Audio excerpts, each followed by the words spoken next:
But it's right because your CW signal was working, and the antenna's working and all that good stuff. So I guess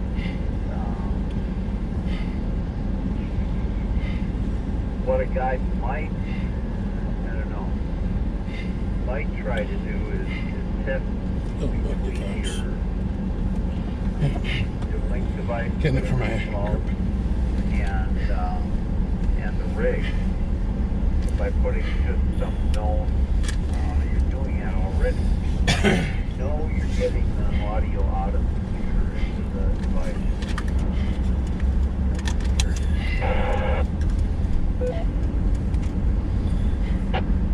I'm not sure I am or not. I know that the signal, the push-to-talk signal is computer into the rig, but I'm not sure about audio.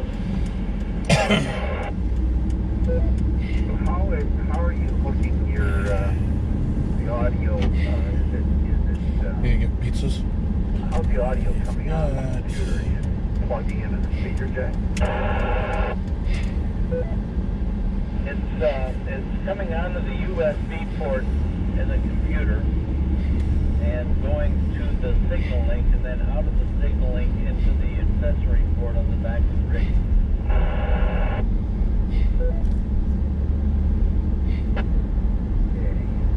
Okay. Yeah, I mean, I don't know how the USB port works.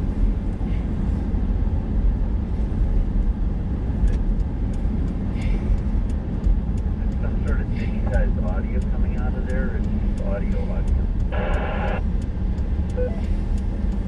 I think it's just audio. Well, we might be able to send that audio to make sure that the audio is being sent to the USB port as opposed to some other place. First of all, that'd be step one.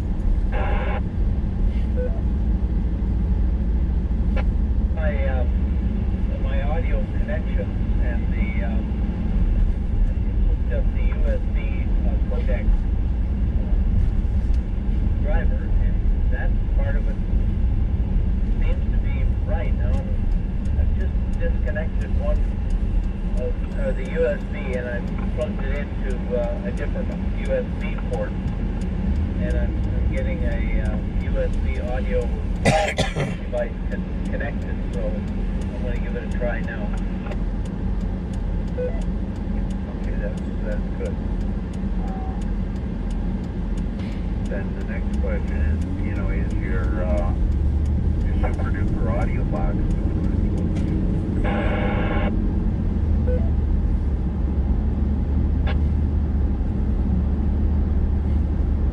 I'm getting the same thing kind of right now. It's the same thing. Nothing. Correct. It's when I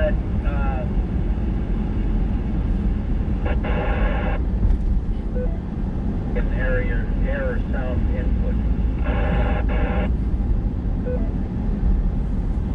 What's telling you error sound input?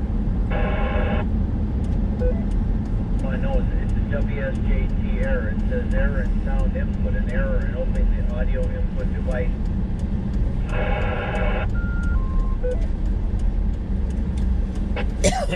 The input, are they talking about a receiver transmit? I assume receiving. What do you want? I think it's audio output. Cowboy. Yeah. The transmit audio is moving in there. Cowboy relay crust large.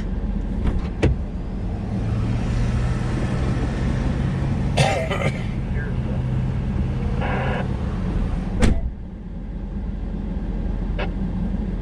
sure the codec driver is running right.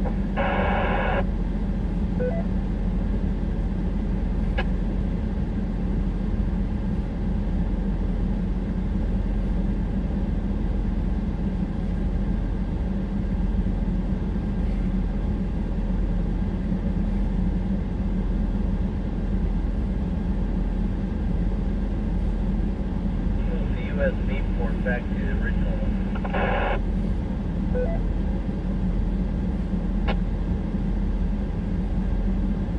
I mean, I don't know which USB port that audio is on. Close the device manager, you can see that.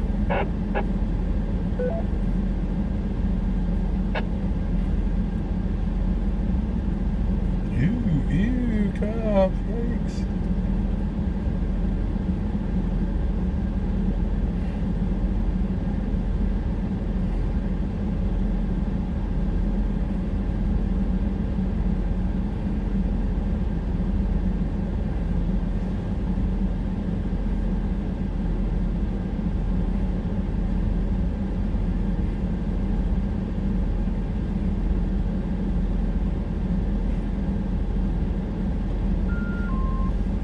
According to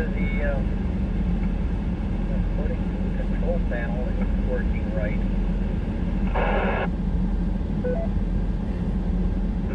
So the WSJT doesn't like it, huh? All right, what Ew, port? Can I tell you what cops. port the audio, the codec thing is on? Ew, cops.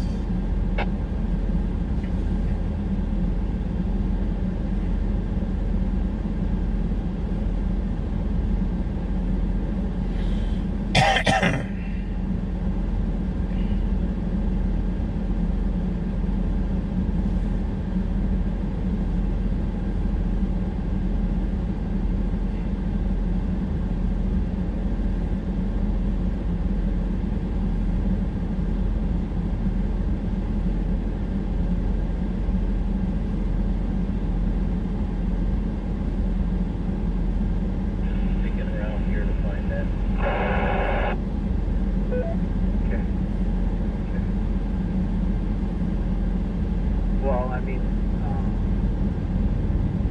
it appears the rig is fine. Just not getting the audio. That's good news.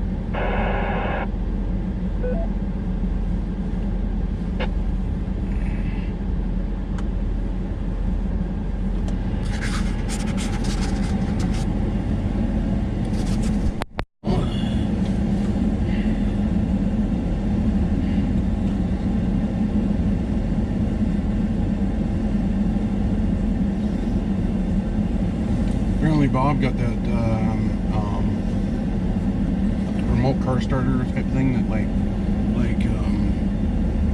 Kirk got on his. Yeah. Where he can remotely start his vehicle up to a mile away. Which is Yeah. better than his default one, which says it was only 50 feet. Well, And he it's better said, than and he nothing. says, it also sends an indicator back saying it started, Well, that's and it had nice. lights up and everything else. Yep. And he said there was another option you could have paid if you paid more money for, that would kind of tied it in where you could remote started your car anywhere on the planet through your phone. No, thank you. I'm like, yeah, no, I don't need that really. Not sure anybody really need that. No. But he says like it was $475 from the starter shop to put it in. I was like, well, that's not so bad. $500 basically. Yeah, I mean it's not like 1,000 or something. This one used to have one in it. Yeah, But that's why I was surprised when I got it. I was like, something.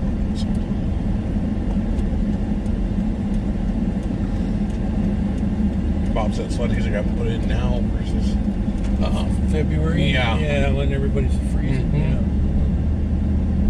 Yeah. Yep.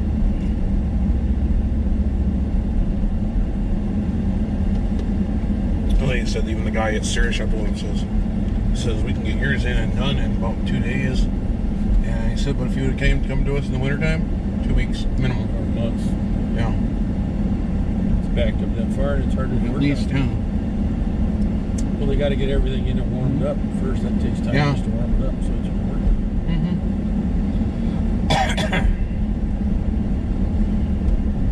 So that might be something we do next year or something. For the moment, we're okay. Yeah. It's really nasty out. Oh, yeah. Usually has to go anywhere. So Mm-hmm. Wrangle will remote started. So. Yeah. Well, this one will start once you get to it. Well, it's more important is having a block heater than anything else.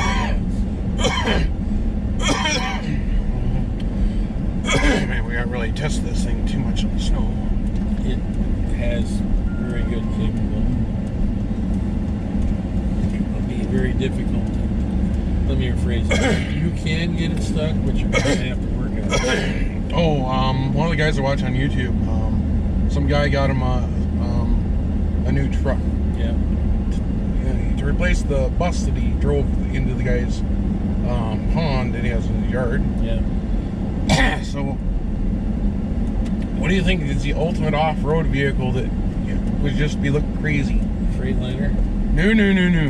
Deuce? 1954 Deuce. There's a beast. And it has the big, huge box on the back where the bed would be, so it looks like one of those command unit ones. Yep. And then they fitted it out with an air conditioner in it. They went through some of the most ruddiest. Yep. They went through a small stream thing where these guys, doom buggy, like off-road type things were getting stuck. Yep. It just went through it like it was nothing. Oh yeah. Like that. And they didn't even have the lockers engaged, manual lockers. It's a beast. That's why. Oh yeah, I just pop it in. Let's say there's. It had dualies. It had 2 dualies in the back, so. And 2-speed axles and all the rest of it. So they just pop it in 10-wheel and just go. My experience of driving Deuces is limited, but I've never had a need to engage the front axle. I don't know if they had it engaged either, but I mean, but do I know what I'm talking about? No, I qualified to legally drive it, and that's about the only time I had to drive it. Trained and passed the road test. Made a bunch of mistakes that the inspector didn't catch. But there are combat switches where you can turn off all the lights. I forgot to turn the lights on, the signal lights. well, I got kind of fun. I like when they were driving it, and the guy says, "It's a ton and a half." I'm like, think again on that. Yeah. Maybe 5 tons. Yeah. Actually, that box in the back is probably more than like 6 ton. Could be. What's the guy in the middle of the street for? Where? He's telling the other guy how to get places. Maybe.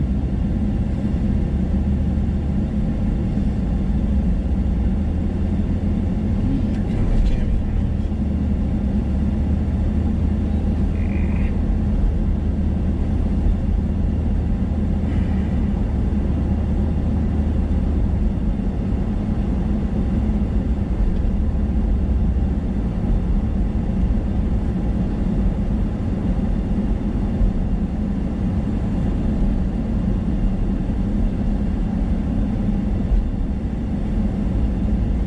Yeah, it kind of got my attention because some software we've been using from some of the airline stuff is from 1946.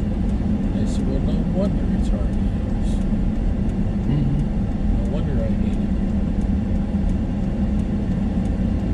I said, we're not going to put any more money into it. We got to learn the new stuff. The new stuff doesn't always work. Which is fine with me because since I'm a floor pukey, I'll just call support desk and have them fix it. Don't have to be as cool with it, which is just fine with me.